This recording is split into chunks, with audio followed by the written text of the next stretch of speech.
Good Morning Pilipinas 524, nagbabalik po ang Panahon TV. Ngayon naman ang tanong ng karamihan sa atin dahil umiiral pong Northeast Monsoon, magiging maulan pa ba?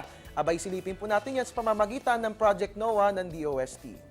Ayon nga po sa ating chance of rains, makikita nyo po itong color scale sa aking gawing kanan. Kapag nga po mapula, ibig sabihin yan po yung maulang panahon dahil makararanas tayo ng 70 to 100% chance of rain. Silipin po natin ang mapa ng ating bansa.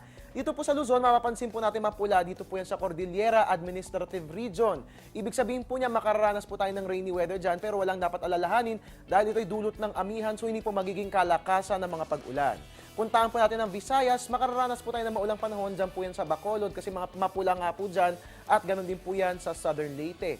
Makararanas po tayo ng 70 to 100% chance of rains pero sa alinmang bahagi ng ating bansa, yung mga hindi ko nabanggit mga kabayan, nothing to worry about dahil hindi magiging maulan ang ating panahon.